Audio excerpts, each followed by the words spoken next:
சென்னையில் தமிழ் திரைப்பட தயாரிப்பாளர் சங்கத்தினர் செய்தியாளர்களை சந்தித்து வருகின்றனர். அதனை பார்க்கலாம். ஒரு தொழிலாளர் அமைப்பை கூட்டமைப்பை ஆரம்பிக்கிறதுக்கு அவர் தள்ளிவிட்டார். இதை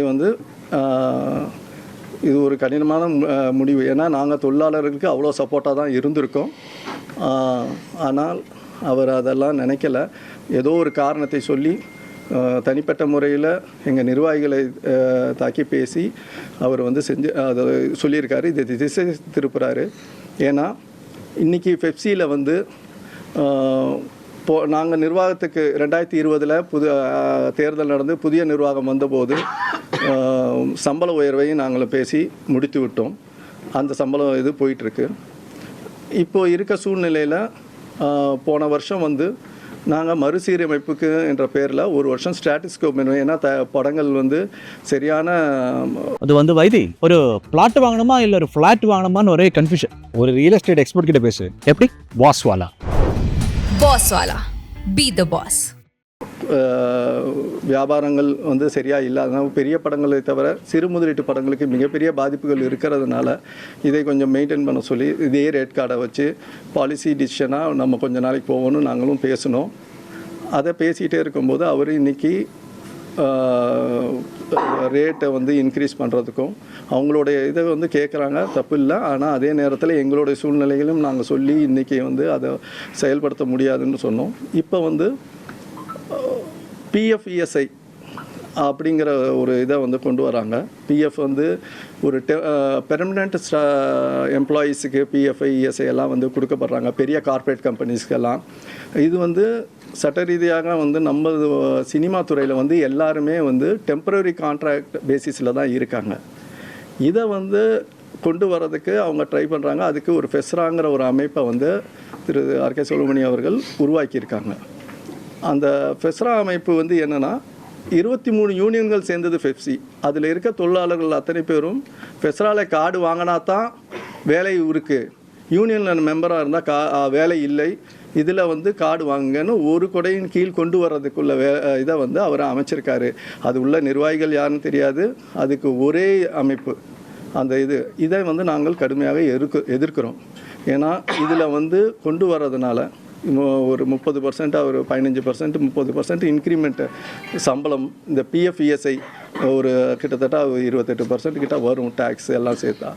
இது எல்லாமே ப்ரொடியூசர் கிட்ட வருது.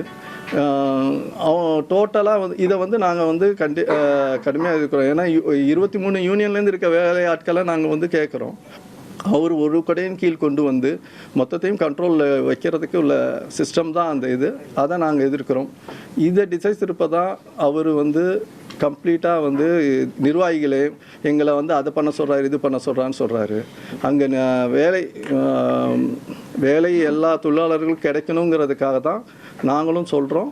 அவர் அதை திசை திருப்ப இந்த வேலையை பண்ணிகிட்ருக்காரு.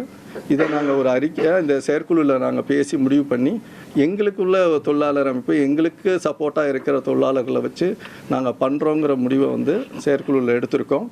இதை நாங்கள் அறிக்கையாக பத்திரிகைக்கு நாங்கள் கொடுக்குறோம். வணக்கம். இதுதான் மெயினான ஒரு விஷயம். வேறு ஏதாவதுனாலும் கேளுங்க.